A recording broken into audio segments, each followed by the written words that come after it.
Hola, ¿qué tal amigos? Bienvenidos a esta nueva emisión de Diálogo de CGTN Español. Un saludo cordial desde Beijing, soy Jia Bin. ¿Cómo es China? Esta es una pregunta de gran interés para muchos académicos y expertos. A lo largo de las últimas décadas, el país asiático ha podido explorar un camino de desarrollo propio que ha permitido que tanto la economía como la sociedad se desarrollen a un ritmo estable, lo cual ha conllevado a un mejoramiento constante de la calidad de vida de su pueblo. En la edición de hoy conoceremos la opinión de dos expertos latinoamericanos especialistas en temas de China. Primeramente, los invitamos a ver la entrevista que han preparado nuestra corresponsal de CGTN en Brasil, Tang Ye, al director del Centro de Investigación y Negocios China-Brasil, Ronnie Lins. Professor, you have been studying China-Latin American relations and Chinese affairs for many years. And in the past decade, what impressed you most in China's development process?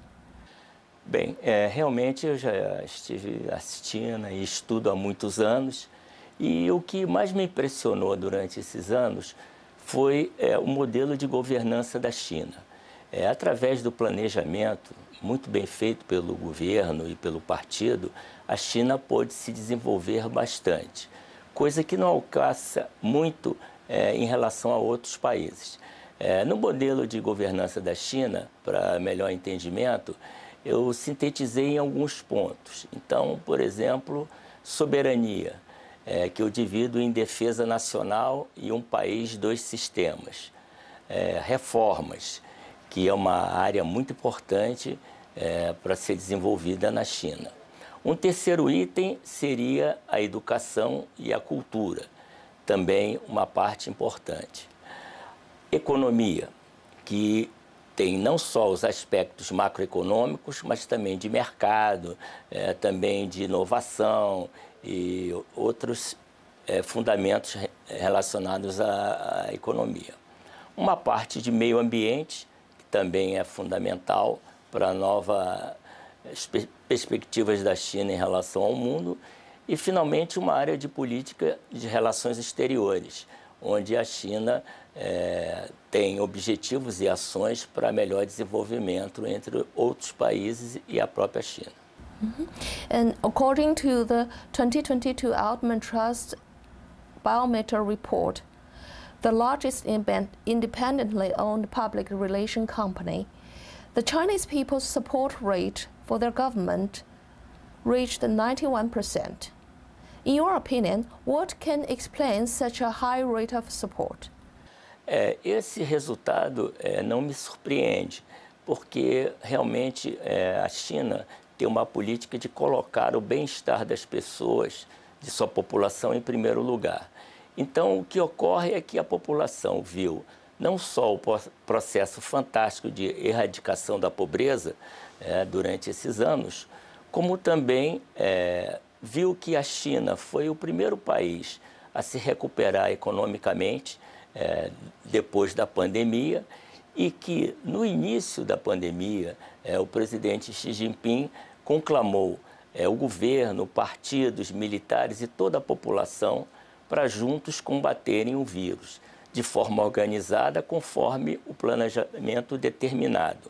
Eu mesmo vi pessoas do alto escalão da China, logo no início da pandemia, irem ao hospital de Wuhan para conversar com os médicos, as pessoas do setor de saúde e a população para saber quais são as opiniões deles, quais seriam os melhores caminhos para eles adotarem.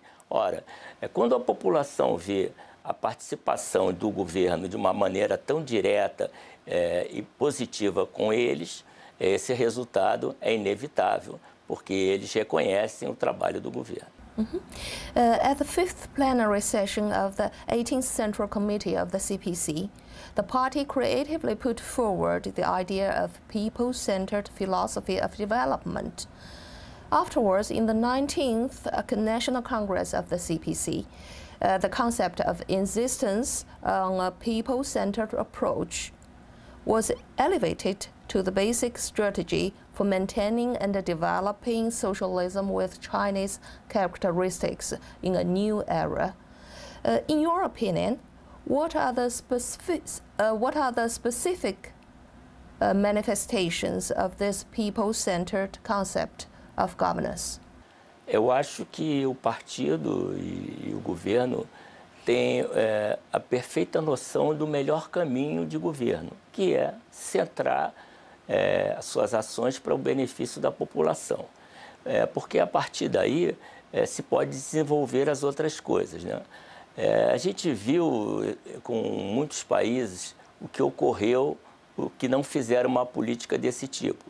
Eles não priorizaram o bem-estar da população e priorizaram a economia. Ora, na época do Covid, não existe um país que você tenha uma economia sem a população. Então, o que aconteceu é que a China teve resultados muito bons e os outros países muito maus, porque não priorizaram o bem-estar das pessoas. Então, eu sou plenamente de acordo com essa orientação do partido e do governo, que a prioridade de qualquer governo no caminho correto é o benefício do bem-estar da população. In the past decade, reform and opening up have always been keywords in China. How do you evaluate the measure implemented by China to deepen reform and further opening up? As reformas são fundamentais em qualquer país, né? Elas são necessárias para que o país se ajuste e passe de uma economia para outro tipo sem cair na armadilha da renda média. Então, somente com as reformas se pode alcançar a produtividade e melhorar a situação econômica. Por isso, o governo da China sempre procura se aprofundar nas reformas. Aí nós estamos falando de reformas da Previdência, da segurança, da saúde, da habitação, de empresas estatais, né, do setor agrícola, mobilidade urbana. A gente pode ver que tem inúmeros tipos de reformas que são necessárias para que a economia e o país se ajustem a um novo modelo de crescimento.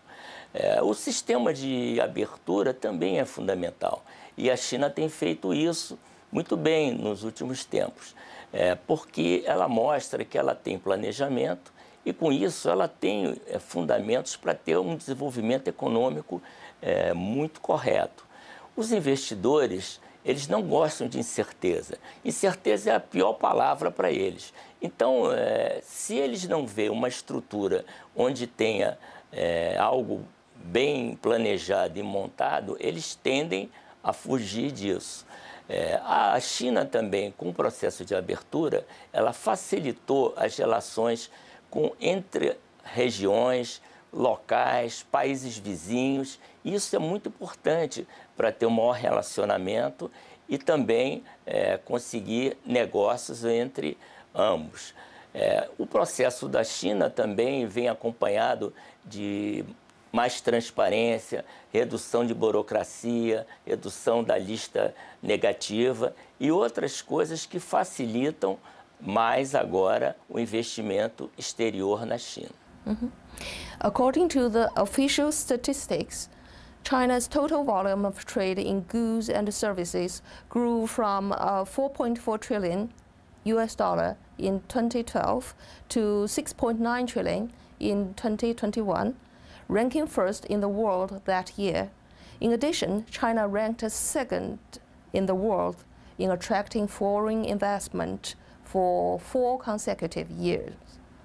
What are your comments on the impact of China's continued opening up in the world, which is full of uncertainty? Eu acho muito importante esse processo da China, porque a China atualmente é o motor do mundo, econômico do mundo. Então, quanto mais a China se abre ao mundo, dá maiores possibilidades para que o mundo possa crescer, né? Essa mentalidade de guerra fria e protecionismo está totalmente fadada ao fracasso. Então, somente com multilateralismo e relação entre os países se pode aumentar esse tipo de de relacionamento positivo. Um exemplo interessante de abertura da China é a feira de importação e exportação feita pela China. É uma feira muito grande, onde os países de menor porte também têm acesso ao mercado e aos produtores chineses. Essa troca de informações é muito importante. Além disso, eles têm também a oportunidade de conhecer outros países. Então, existe uma grande sinergia de complementariedades entre os países. Então, a China procura fazer e sabe que o caminho correto é através da abertura, e ela, como a grande player internacional da economia, tende a levar o mundo mais globalizado, mais aberto e mais compartilhado para todos. The economic and trade cooperation between China and Brazil has achieved fruitful results in the past years. These two countries have carried out programmatic cooperation in energy, communication, science, technology, and other fields, showing a good momentum for development. In 2021, the bilateral trade volume increased by 37%, reaching $164,100 million. At present, COVID-19 keeps expanding all over the world, and the international situation is complicated. Under such circumstances, what are the new opportunities and challenges that China and Brazil is facing? A China e o Brasil sempre foram parceiros de muitos anos e sempre vão ser, independente de governos que ocorram, são países que têm uma relação muito estreita.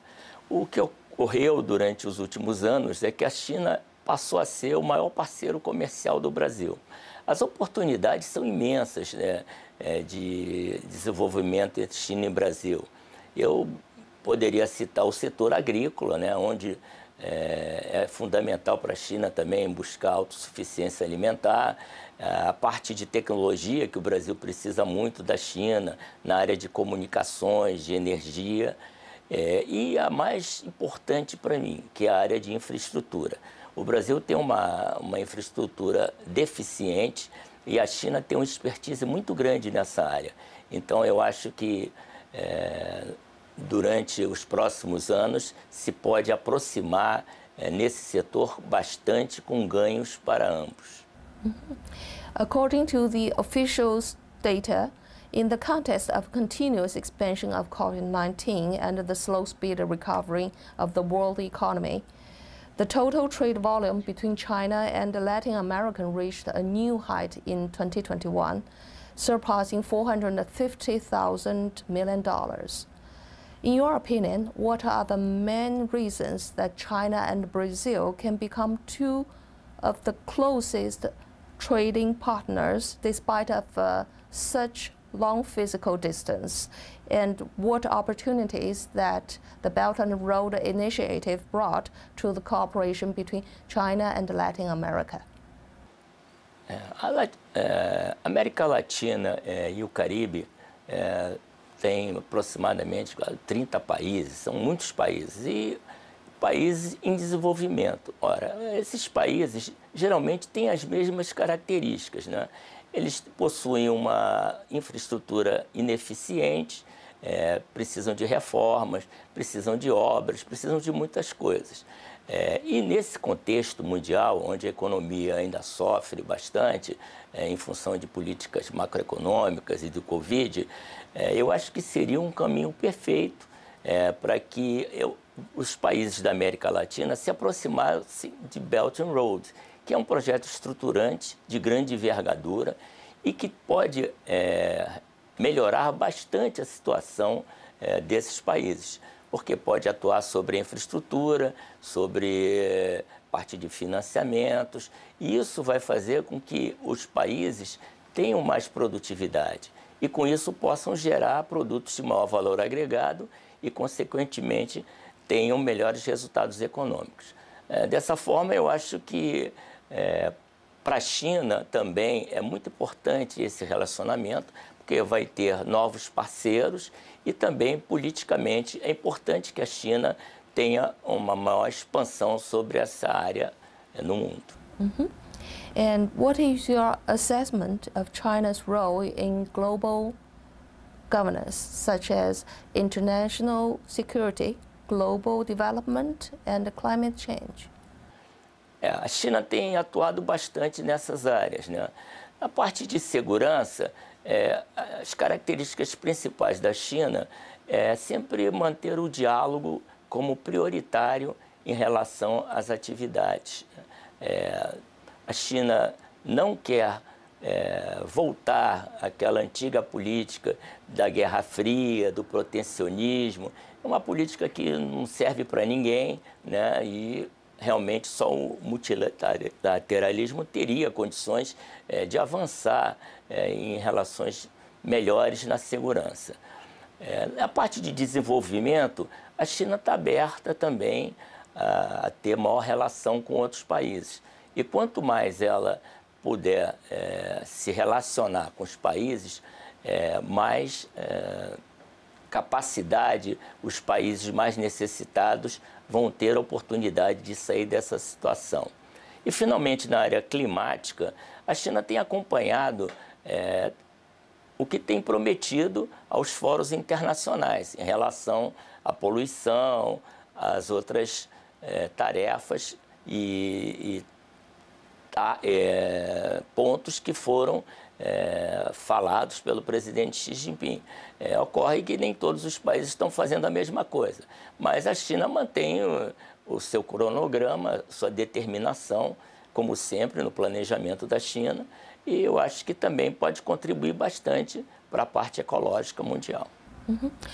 What are your expectations of the 20th National Congress of the CPC, which will take place in the second half of this year? Vai ser um evento muito importante para a China e definir alguns objetivos e ações chaves, né? Nesses objetivos, eu citaria a questão da soberania, né? A questão da manutenção da soberania, a questão de aprofundamento das reformas, que as reformas elas são um processo contínuo, né? Elas nunca acabam e cada vez vão sendo alteradas de acordo com o contexto. Também atuar sobre um desenvolvimento de mais qualidade, como o presidente fala, e aí, nesse caso, a inovação vai ser fundamental para isso, e manter um relacionamento franco, como está sendo feito, com diálogo com todos os países, para que a política de relações exteriores seja positiva e não se criem atritos, né? Porque o objetivo final é que se possa criar um mundo melhor, mais justo, compartilhado por todos os países. En esta segunda parte del programa conversaremos con el presidente de la Asociación de Amistad Colombo-China, Guillermo Puyana. Hola, señor Puyana, ¿cómo está? Bien, muchas gracias. Gracias por aceptar nuestra invitación. Y quisiéramos primeramente abrir este diálogo despejando esta interrogante. Usted cuenta con una rica experiencia en la promoción de las relaciones entre Colombia y China.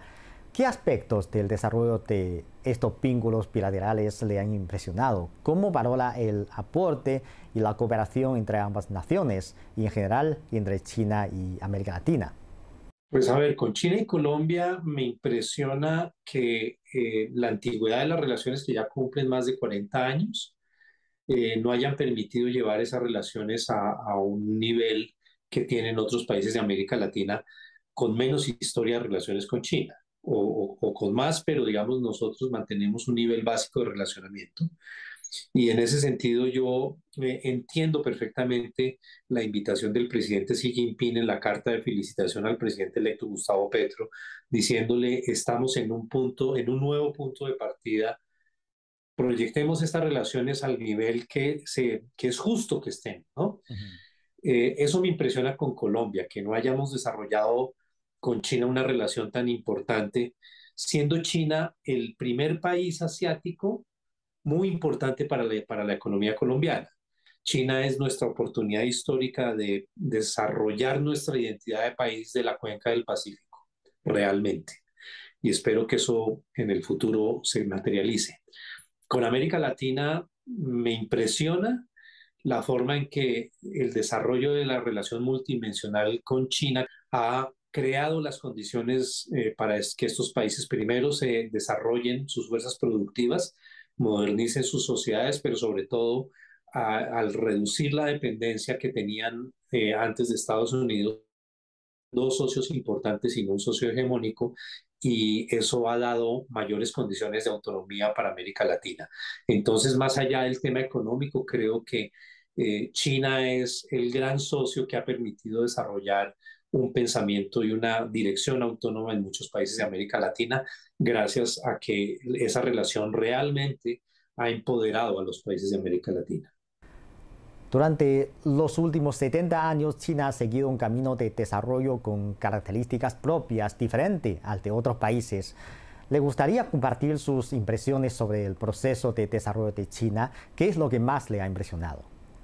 Definitivamente la capacidad de los chinos, su decisión histórica de haber identificado el camino socialista como la forma de superar los problemas del colonialismo, el feudalismo y la división nacional, eh, pues fue una fórmula muy sabia, muy difícilmente obtenida, pero la persistencia de los chinos en comprometerse a cumplir con los compromisos que hicieron con el pueblo chino que llevó al triunfo militar en 1949, es lo que tiene a China en lo que está hoy. Eh, yo recuerdo mucho pues una frase que dice la mirada de los campesinos es profunda. Es decir, ahí eh, el triunfo militar tenía que materializarse además en un éxito político de construir un país socialista, moderno, de avanzada, culturalmente enriquecido y que refleje la forma de democracia que los chinos consideraron que había que construir y que eso se haya irradiado hacia el mundo en una propuesta política de gobernanza internacional basada en los mismos principios de construir la democracia entre los países, todos bajo principios de igualdad, para buscar resolver los problemas que a los países del mundo subdesarrollado le angustian, que son la paz y el desarrollo, ¿no?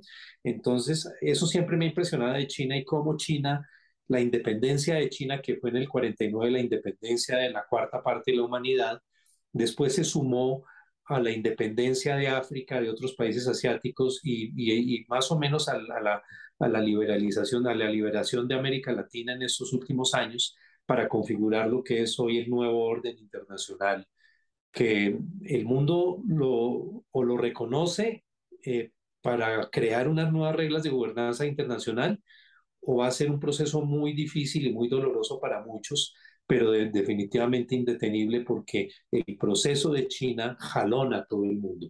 Creo que el liderazgo de China en representar los intereses de los países en desarrollo es indudable.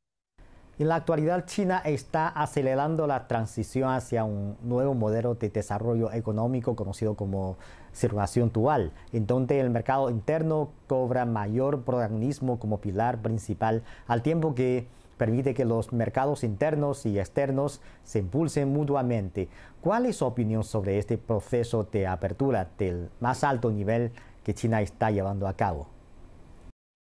Pues es eso, pero además el hecho de que el protagonismo cada vez más lo tiene el desarrollo del mercado interno es muy importante en términos del desarrollo mundial. Primero porque demuestra que un país que viene de la pobreza y de la colonización y del feudalismo sí puede desarrollar sus fuerzas productivas, que es la base y la esencia del socialismo. Por otro lado, creo que demuestra que China ha llegado a un nivel de desarrollo que le permite dar un paso hacia adelante para calificar su economía y jalonar al mundo hacia una economía también más calificada y seguir teniendo un papel protagónico en el desarrollo del mundo.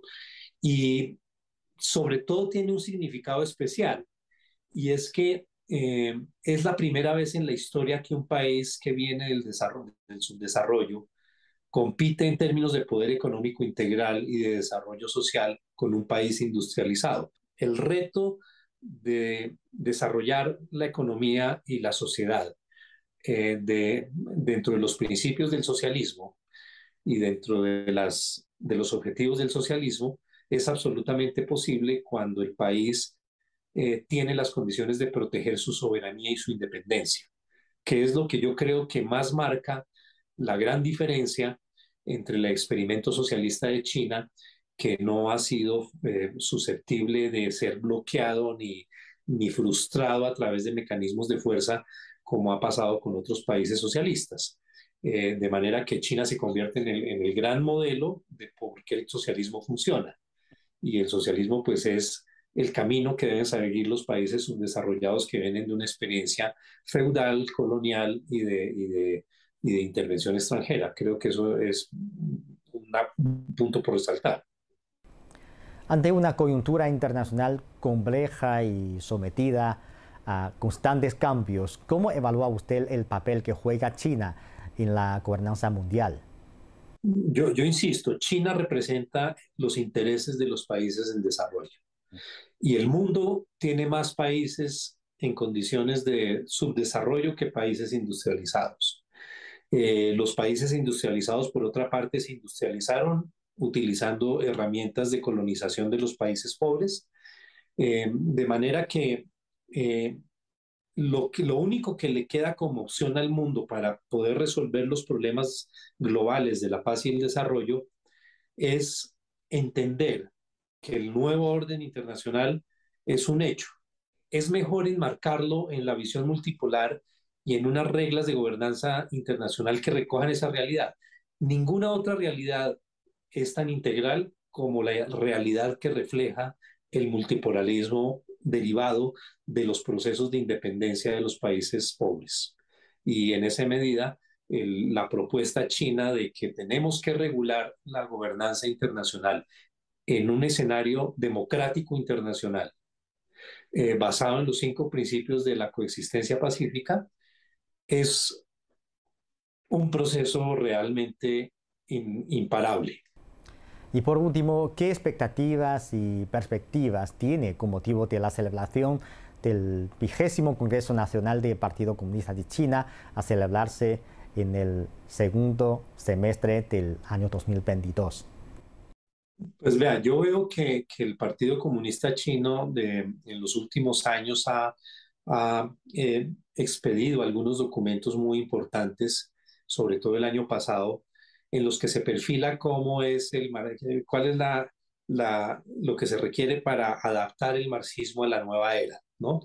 Una nueva era en que el proletariado no es el proletariado calificado por Marx o analizado por Marx hace 200 años, sino que integra muchas otras cosas y sobre todo fuerzas productivas mucho más avanzadas, pero de todas maneras los problemas de la paz y el desarrollo continúan siendo los problemas más angustiosos del mundo y de las capas pobres de las sociedades de todos los países del mundo.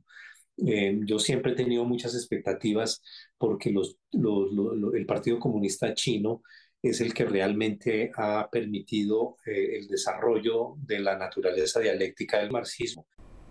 Bueno, señor Puyana, muchas gracias. Gracias por aceptar nuestra entrevista. Gracias. No, bueno, muchas gracias. Y como siempre es un honor y les agradezco mucho estas oportunidades para poder hablar con ustedes. Amigos, así concluimos esta emisión de Diálogo. Gracias por sintonizarnos y les invitamos a continuar disfrutando de los programas de CGTN Español. Hasta la próxima emisión.